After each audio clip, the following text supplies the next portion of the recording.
Nuestro invitado asegura haber restablecido el modelo original de la Gran Pirámide. Asimismo apunta que el análisis de la forma original de la Gran Pirámide demuestra que contenía una excepcional cantidad de información científica, expresión de una sabiduría que se anticipó entre 3.000 y 4.400 años a los acontecimientos y conocimientos de nuestra civilización, por lo que este monumento ha resultado ser una auténtica enciclopedia de piedra del saber del pasado. Indicas que has descubierto elementos que determinarían, por otra parte, el origen del antiguo Egipto. De hecho, en una anterior ocasión hablamos del descubrimiento de un código secreto, si me permites la expresión, que hace hablar, entre comillas, a los números y que está asociado a las medidas y magnitudes de esta gran pirámide y que te ha ayudado a desvelar el nombre de la civilización madre del antiguo Egipto. En este sentido, ¿a qué denominas como pueblo del sol, Miguel? Es una pregunta muy larga. Ya me imagino. Vamos a ver, mira, en primer lugar te hablaré de la gematría. Una de las cosas que me llamó la atención es que el nombre de los dioses egipcios, el nombre griego de los dioses egipcios, no era exactamente el mismo en Grecia que en Egipto. Me explicaré. A Jeuti, el dios de la sabiduría y de todas las artes, le llamaban, los griegos de Grecia lo asociaban con Hermes, mientras que los griegos de Egipto le llamaban Tot, TH, Thoth o Tot, como quieras. El resultado fue que cuando me puse a analizar por qué podía producirse ese cambio, me acordé que los griegos no tenían numeración como la nuestra, no tenían una numeración arábiga, que es posterior. Y entonces para los números lo que hacían era una letra seguida de una apóstrofe. De tal manera que el alfa seguido de una apóstrofe era el 1 y la omega seguido de una apóstrofe era el 800. Y entre medio, entre el 1 y el 800, iban escalando los números. Entonces se me ocurrió también que podía haber un segundo código que sustituyese las letras por su posición en el alfabeto. Entonces me encontré con que Tot, el dios de la sabiduría, era la divinidad de una ciudad que se llamaba Hermópolis Magna, por Hermes, pero que el nombre egipcio era Gemenu, y Gemenu significa 8. Es decir, una ciudad que tenía el nombre de un número, curiosamente. Y resulta ser que era la capital de la provincia 15, y resulta ser que las letras de Tot son 8, 15, 8. Y cuando escribes, lo sustituyes por sus valores, sale el número 88. Y me dije, Tot no es un nombre, que era un código. Y ese fue el hilo del que empecé a tirar. Primero investigué 500 palabras, luego busqué ayuda en especialistas, llegamos a investigar 6.000 y nos encontramos que había un número que aparecía una y otra vez en la Gran Pirámide y en Giza, que era el 892. ¿Y esto qué será? ¿Y esto qué será? ¿Y esto qué será? Y por fin salió. Y resulta ser que el número 892, entre 6.000 palabras y frases estudiadas, solo corresponde a la palabra Atlantis, Atlántida en griego. Era su manera de decir Made in Atlantis. A través de los números. A través de los números. O sea que cuando decían 892, estaban diciendo Atlántida. Entonces, a ver, ahí la sorpresa es, te lo puedes imaginar, absolutamente enorme. Y eso nos obliga a dar un giro a todo el proceso de investigación y empezamos a entender cosas. Por ejemplo, el sarcófago de la cámara sepulcral del que te hablaba antes, lo multiplicas por 809, coges su volumen, lo multiplicas por 892.000 y te da la medida del volumen de la pirámide. Con lo cual, simbólicamente puede ser que el sarcófago lo que esté fuera un símbolo donde estuvieran de alguna forma, repito, simbólicamente guardados los muertos de la Atlántida. Es una especie de urna funeraria. Y eso, Miguel, no son casualidades. No, hay demasiadas. Porque, como dicen, a agua pasada, ¿no? Uno ya le encuentra respuesta, ¿no? No es encontrar ahora, no es elocubrar en función a lo que ya tenemos, ¿no? No, porque las sorpresas se producen cada día. Es decir, yo llevo 15 años de investigación y la verdad es que cada vez me estoy adentrando más en un mundo en el que las matemáticas, la geometría, la astronomía y la geodesia son las grandes constantes, y lo han dejado sembrado incluso en la posición de las ciudades. ¿Cómo puede ser que en aquella época, hace 4.400 años, tuvieran tanto rigor matemático? O sea, es que, ¿cómo puede ser? Mira, la respuesta nos la da Carl Sagan. Sagan dice que todas las civilizaciones científicas tienen en común el uso del lenguaje matemático, por una razón, porque las leyes de la naturaleza son las mismas en todas partes. Es decir, si yo me quiero comunicar con un señor de aquí 5.000 años que no tengo ni idea cuál es el lenguaje que va a utilizar, las matemáticas son el lenguaje universal. Claro. Es lo que enviamos al cosmos, números binarios. El mismo Sagan, en el proyecto Voyager, envía un disco con códigos matemáticos, música, como síntesis de nuestra civilización. Miguel, por esa regla de 3, entonces las pirámides que encontramos en el resto del mundo tendrían casi la misma procedencia, o los mismos sabios, o... Es el gran enigma. ¿Sabes por qué? Porque entre las pirámides mayas y las de Egipto... O las chinas. Transcurren, las mayas las conozco mínimamente, o las aztecas, transcurren 3.500 años. Entonces, claro, en Chichén Itzá nos encontramos el descenso de la serpiente emplumada con la forma de la sombra, si no recuerdo mal, en el solsticio, con lo cual la sorpresa es, oiga, 3.500 años, qué casualidad de que civilizaciones separadas por tantísimo tiempo desarrollen conocimientos astronómicos tan elaborados, ¿no? Y tan similares. Y evidentemente ese es otro de los temas que estamos intentando buscar explicaciones, que no es fácil encontrarla, tengo que decir. O sea, que Pueblo Sol sería el pueblo Gememet. Sí, es verdad, te habías hablado del Pueblo del Sol. Fíjate, una de las cosas más curiosas es que el jeroglífico del Pueblo del Sol es una esfera con 3 rayos, uno vertical, uno con inclinación de unos 60 grados a la izquierda y otro con inclinación de unos 60 grados a la derecha. Que si te miras desde una de las aristas la pirámide y hicieras un zoom de su coronación, verías la esfera de coronación, la arista que viene hacia nosotros y 2 más en direcciones a derecha e izquierda. Por tanto, de alguna manera, la coronación de la Gran Pirámide nos está dibujando el jeroglífico de los Genmemet o Pueblo del Sol. Llegamos a la conclusión de que este desconocidísimo pueblo egipcio, que no han podido situar, no es otra cosa que el mismo pueblo de la tierra de los primitivos que encontramos narrada en la cosmogonía que se expone en los muros del templo de Edfu. No os hablan de lo siguiente.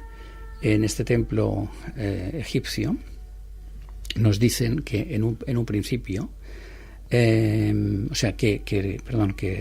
la sabiduría de Egipto proviene de una isla que se hundió repentinamente en el mar y que sus habitantes, los supervivientes fueron 7 sabios, que estos 7 sabios terminaron en Egipto y trajeron la sabiduría de esa tierra de los primitivos. Es evidente que nos están hablando del mito de la Atlántida. Por tanto, habría una coincidencia Pueblo del Sol con el jeroglífico que coronaría la Gran Pirámide, tierra de los primitivos, Atlántida.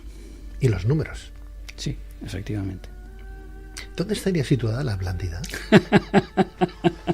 Porque mira que siente las columnas de Hércules, es la gran cordillera. Cuando era pequeñito me contaban una historia que decía: en el fondo del mar, material, ¿dónde están las llaves? ¿Te acuerdas? ¿Dónde están las llaves? En el fondo del mar, material, ¿dónde están las llaves? En el fondo del mar, material, pues pasa eso. Ahí está, otra incógnita importante. Bueno, o sea que el pueblo egipcio tuvo un pueblo madre, o padre, que sería el pueblo Gememet, ¿no? Que podía ser el pueblo atlántido, el de la Atlántida, ¿no? Sí. A través de esos 7 sabios, al que ellos también le ponían un número, el 892, ¿no? Tú aseguras que el número entonces 888 determina la existencia de un Dios único, primogenio, correcto. Documentado en el 4.º milenio antes de Cristo, nada más y nada menos. Correcto. que apuntas que el número 888 del que hemos hablado es el nombre de Dios, uno de la religión Atlanti, y consideras que ha tenido una influencia enorme en la historia de esta civilización. ¿Qué importancia tiene la muerte del dios Osiris en todo lo concerniente a la Gran Pirámide? Mira, verás, el número 888 responde al nombre de un dios uno que está documentado como Neter-Wa, que significa en egipcio, Neter o Necher-Wa, significa Dios uno, y como muy bien dices, estaba documentado en el cuarto milenio. Hasta ahora tenemos la idea de que la religión egipcia era esencialmente politeísta. Pero en el cuarto milenio antes de Cristo, es decir, en la época de la fundación de Egipto, esta pista es tan fuerte que algunos escritores, como investigadores egiptólogos como Craig Smith, son de la opinión de que ese sustrato, digamos, monoteísta, atraviesa toda la historia de Egipto, de tal manera que probablemente el fenómeno de Tel el Amarna con el faraón monoteísta Ajenatón, adorador del sol, estaría íntimamente relacionado con una restauración de esta religión primigenia. Lo que estamos en condiciones de demostrar es que esta religión primigenia era la religión de la Atlántida, y no, permítame que no te responda a la pregunta del 888, porque sería hacerle un spoiler al lector que pueda estar interesado, porque en el libro se explica al final del mismo qué es ese 888. Lo que sí que puedo avanzar y es que es un nombre de Dios que ha tenido una influencia excepcional en la cultura occidental. Es decir, que de alguna forma siempre hemos dicho que éramos hijos de Grecia, pero lo que tal vez hemos obviado siempre es que los sabios griegos iban a estudiar a las casas de la vida egipcias, a las casas sacerdotales, que es donde los egipcios contenían una sabiduría que no compartieron con su pueblo, que solamente las clases dirigentes poseían, ¿no? Y a su vez, esa sabiduría, cada vez tengo menos dudas de que es heredada de la Atlántida. Y había una segunda parte de la pregunta, ¿me la recuerdas? Sí, Osiris. El tema de Osiris, ¿quién era realmente? Exacto. Pues yo cada vez lo tengo más claro analizando el mito de Osiris, lo explico en el libro. Para mí es la personificación de Atlantis. Fíjate la terminación is, que en griego quiere decir vigor, fuerza. Sí. Atlantis, Osiris, Isis. Para los antiguos egipcios, el dios Osiris era el señor del mundo terrenal, ¿no, Miguel? Y Osiris... Del mundo de ultratumba más. Del mundo de ultratumba. Su hermana Isis y su hijo Horus eran figuras fundamentales en la religión del antiguo Egipto antiguo. Y en este sentido, Osiris era el dios egipcio de la resurrección, símbolo de la fertilidad y regeneración del Nilo. Correcto. Era el dios de la vegetación, por otra parte, y la agricultura. También presidía el tribunal del juicio de los difuntos en la mitología egipcia. Bueno, era el que medía las almas, junto con Mat, ¿no? Y vamos a ver, y con Tot. En el juicio del peso del alma.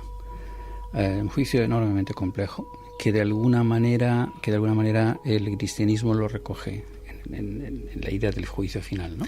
Tú relacionas la Gran Pirámide con el diluvio universal, ¿no? Sí, correcto.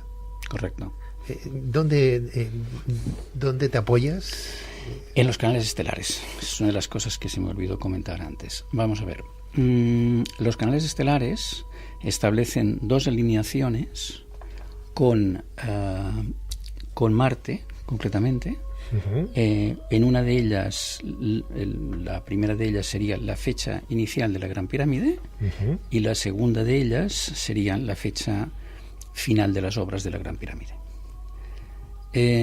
Este hecho está más que confirmado, entre otras cosas, porque la duración de las obras es 6.216 días, que son 7 veces 888 días. Tardaron en construir la pirámide 888 días. 7 veces 888 días. 7 veces 888 días. Es absolutamente exacto, las dos alineaciones de Marte. Pero es que además, tanto la primera de las alineaciones de Marte coincide aproximadamente entre el tercer o cuarto año del reinado de Keops, y la última coincide 3 años antes de su muerte. Es decir, que es perfectamente dentro del periodo histórico fijado, ¿no? Pero es que además hay otra cosa, que es que la fecha de la muerte de Osiris está establecida por Plutarco a partir de la posición del Sol, de la Luna y del día del año. Como conocemos la correspondencia del calendario egipcio con el nuestro, a través de los programas astronómicos maravillosos que en este momento tenemos, he podido determinar de qué fecha exacta se trataba, y resulta que día por día, sin ni un solo día de variación, es 1000 años exactos, el día de la muerte de Osiris, antes de la inauguración de la Gran Pirámide. Por tanto, la Gran Pirámide es el monumento que conmemora el milenario de la muerte de Osiris. Y este es uno de los elementos de apoyo para decir, oiga, Osiris no es Osiris. Osiris es solamente, nada más ni nada menos que la personificación de Atlantis. Entonces, esta Gran Pirámide, ¿cuántos años tardaron en construirla? 17 años, y parece broma, pero 8,88 días. El 8 está muy presente. El 8 está presentísimo, porque además hay otra cosa. Al tiempo de construcción le tienes que añadir el día inicial y el día final, que son la primera piedra, la que sigue la primera piedra, el tensado de la cuerda que hacían ellos, la ceremonia inicial y la ceremonia final. Y eso nos da una medida también asociada al número 888. Está por todas partes. ¿La muerte de la Atlántida también aparece? Claro, 1000 años atrás. Antes de la construcción. Antes del inicio. Justo antes de la inauguración. Es decir, la inauguración de la Gran Pirámide se produce 1000 años después de la destrucción de la Atlántida. Plutarco, para mí, es absolutamente confiable. Entre otras cosas, un nivel intelectual absolutamente extraordinario, pero además era sumo sacerdote de Delfos, con lo cual él tenía muchísima información privilegiada. Pues esta Gran Pirámide sería entonces la conmemoración del hundimiento de la Atlántida. Efectivamente. El monumento del milenario de la destrucción de la Atlántida. Y este hecho ha sido confirmado también a través de la datación del llamado Osireion de Abidos, que también es un monumento conmemorativo de la destrucción de la Atlántida. ¿También se podría determinar el origen del calendario egipcio? Sí, lo he conseguido. ¿Sí? Sí. Vamos a ver, hay dos datos muy importantes. Uno de ellos nos viene de Teón de Alejandría, el padre de Hipatia, el penúltimo de los directores de la Biblioteca de Alejandría. La última fue Hipatia. Era matemático, geómetra, astrónomo, y Teón de Alejandría estableció una fecha muy aproximada del calendario, en base a un tema que ahora sería bastante complejo de explicar. Y hay un investigador inglés, poco conocido, pero extraordinario también, Sewell, que estableció otra fecha.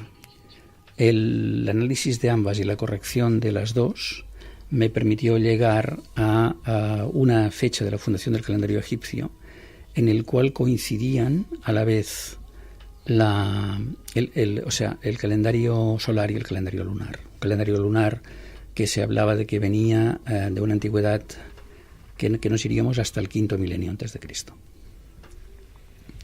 La dificultad de casar el calendario solar y el calendario lunar era una de las premisas para establecer la fecha del origen del calendario egipcio. Y la respuesta que he conseguido, que expongo en el libro, nos permite cruzar ambos calendarios. Con lo cual nos quedamos en... ¿En qué cosa? ¿En qué fecha? Sí, mira, el calendario egipcio fue iniciado el 17 de julio de menos 2773. ¿2700? 73. Menos 2773. Fecha que coincidía con el solsticio de verano, con la luna nueva, que es cuando empezaban los calendarios lunares, y con la salida de Sirio por el horizonte, después de hallarse 71 días oculto. ¿Conocían Sirio? Claro, Sirio es una estrella asociada a Isis y es un referente permanente. Sirio tenía un papel excepcional porque su salida helíaca, es decir, su salida antes de la salida del sol, al alba, se producía justo antes de la crecida del Nilo, que la crecida del Nilo era clave para la economía egipcia porque lo que representaba era toda la inundación. Por tanto, de alguna forma, los limos que traía la crecida lo que hacían era transformar en fértil la tierra negra de Egipto, ¿no? Entonces, Sirio estaba asociado al agua desde el punto de vista de que era la estrella que traía entre comillas, la crecida, ¿no? Y está asociado a Isis desde el origen, de la misma manera que la constelación de Orión está asociado a Osiris. Justamente, la NASA, a uno de los proyectos que tiene ahora, y precisamente hablábamos ayer con un productor canario conocido mío, que me envió, lo había visto días atrás, pero me envió precisamente el proyecto que le están llamando, la NASA le llama Osiris Orión, curiosamente. Pero lo más curioso es que esa estrella Sirio no se aprecia. Sí, claro que se aprecia. Nosotros no la podemos ver. Sí, ¿la vemos? Es la estrella más brillante del cielo. Lo que ocurre que nuestra civilización, con toda la contaminación luminosa de las ciudades, desgraciadamente no miramos la bóveda celeste. Vemos la luna, vemos el sol, pero de hecho cuando yo empecé el proceso de investigación tuve que empezar a estudiar astronomía. No tenía apenas conocimientos de astronomía. La estrella más brillante del cielo. Miramos Sirio. Al cielo y buscamos la estrella. Es Sirio. Sirio. Y la vas a localizar muy fácil, fíjate. La constelación de Orión se distingue porque tiene 3 estrellas muy juntas, que les llaman las 3 Marías, los 3 Reyes también. Sí. Y es una constelación enorme que no sé si ocupa, o no sé si son 30 grados del cielo. Tiene 2 estrellas grandes separadas arriba, otras 2 separadas abajo, y en el centro estas tres, de tal manera que es una constelación que como mínimo distingue 7 estrellas, ¿no? La prolongación de esas 3 hacia el horizonte nos llevará a una estrella de luz blanca y azulada, muy intensa, que es Sirio. O sea, que no es de extrañar que el pueblo Dogon también conociera a Sirio, porque la veían. Evidentemente. Era la estrella más brillante, por consiguiente para ellos sería como el gran rey del cielo. Efectivamente. El astro. El gran astro porque además era un referente constante, porque los planetas, como tienen órbitas que varían desde nuestra visión, algunos de ellos tienen órbitas retrógradas, entonces te encuentras con que la referencia de la estrella siempre es constante, salvo cuando por razones de la rotación y del cambio celeste, la luz del sol las tapa, que por eso Sirio desaparecía en el Antiguo Egipto durante 70 días. Pero los planetas son mucho menos predecibles, y ahí el gran mérito de los antiguos egipcios de alinear con Marte los canales estelares, porque Marte es infinitamente menos predecible en su trayectoria que las estrellas. Miguel, ya para ir finalizando, ¿entiendes que tus investigaciones sobre la Gran Pirámide de Keops y el conjunto monumental de Giza, por ejemplo, deberían tener como consecuencia la necesidad de replantear las actuales teorías sobre la evolución de la civilización y de la vida inteligente sobre la Tierra? Bueno, me sabe mal decirlo porque parece una afirmación, digamos, atrevida, pero es la conclusión a la que estoy llevando sin ningún género de dudas. O sea que, en resumen, a través de la Gran Pirámide, clave secreta de la Atlántida, nos das a entender que esta construcción esconde conocimientos científicos de la civilización que la construyó, así como un código secreto mediante el cual los egipcios estaban dejando valiosa información sobre sus orígenes en la Atlántida, en este caso. Correcto, es así. O sea que todo lo que nos han enseñado en la escuela desde pequeñito de lo que eran las pirámides, que allí enterraban a sus faraones y demás, y ese tipo de historias ya nos tenemos que olvidar. No necesariamente. En arquitectura, Venturi hablaba años atrás del elemento doble función. Entonces, yo lo que creo es que en la Gran Pirámide hay el elemento doble función. Es decir, una función es la conmemorativa del milenario de la destrucción de la Atlántida, y la otra es justamente el hecho de servir de tumba del faraón. Es decir, estoy convencido de que el faraón todavía está allí. Y en mi segundo libro, precisamente, hablo de cuál creo que es la posición de la tumba del faraón. Si tenemos un poquito de suerte, igual nos la dejan encontrar. Qué bien. En la Atlántida sabríamos dónde antes te rías y buscabas en el fondo del mar material y lile, ¿no? Pero algún resto de la Atlántida estaría cerca de Egipto. Bueno, mira, yo esto, si no te importa, vamos a hablarlo más adelante. Vale. Porque estamos hablando del secreto más bien guardado de la historia de la civilización. Y de momento vamos a dejarlo ahí. Muy bien. Pero hay muchas reflexiones. El día que quieras hacemos un programa y hablamos de la Atlántida. Uh-huh. Hay muchas reflexiones a hacerse muy, muy, muy lógicas que descartan algunas de las afirmaciones de Platón. Y Platón me merece un respeto extraordinario. Pero Platón transmitía bastantes años después, como cerca de 300 años después, lo que los sacerdotes egipcios le habían explicado a Solón. Y esas transmisiones muchas veces contienen errores. Yo no sé si el gobierno egipcio se da cuenta de lo que tiene entre sus manos, ¿no? No sé, y nos implica un poquito más en averiguar, en indagar, en buscar soluciones. Tienen a lo mejor ahí la ciencia matemática por antonomasia, ¿no? Vamos, que podría dar un cambio radical ese pueblo, ¿no? Claro, pero seguro que hacen lo que pueden. ¿Tú crees? Sí. Lo digo porque en el Delta han descubierto hace un tiempo atrás pues restos de una ciudad, ¿no? La acaban de descubrir ahora, hace unos años atrás. En el 2000, sí, Frank Godio, Heracleion, sí.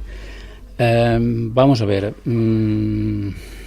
La verdad es que Egipto tiene necesidades perentorias a nivel humanitario de primerísimo nivel. Sí. Y yo creo que sus pirámides y sus templos y su cultura es patrimonio de la humanidad. Es decir, yo creo que ahí el esfuerzo tendría que ser colectivo. Claro. Pero claro, eso tiene una relación íntima a ver con el reparto de la riqueza sobre la tierra, ¿no?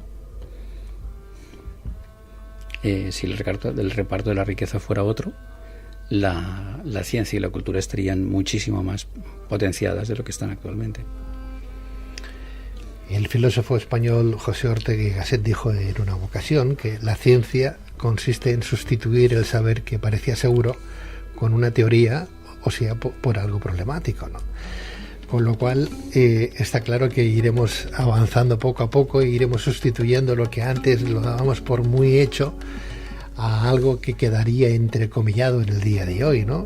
Buscando hipótesis o soluciones como las que nos viene a dar nuestro arquitecto, el doctor en arquitectura por la Escuela Técnica Superior de Arquitectura de Barcelona y por la Universidad Politécnica de Cataluña, autor de La Gran Pirámide, clave secreta de la Atlántida, de Larousse Editorial, el doctor Miguel Pérez Sánchez, que ha sido como un placer y un gusto para un servidor volverlo a entrevistar en este su programa, que vuela cuando quieras. Te deseo todos los éxitos habidos y por haber, no solamente con el libro, que ya lo estás teniendo, sino con tus investigaciones, y ojalá que las mismas nos traigan el día de mañana, no sé, algo más de conocimiento para saber si a lo mejor el ser humano puede viajar a través del tiempo. Bien. Olvidándose de las teorías de la relatividad. Eso es una de las grandes incógnitas. La gran incógnita también es cómo somos capaces de explicar lo que descubrimos, la comunicación. Ahí vosotros tenéis un papel importantísimo.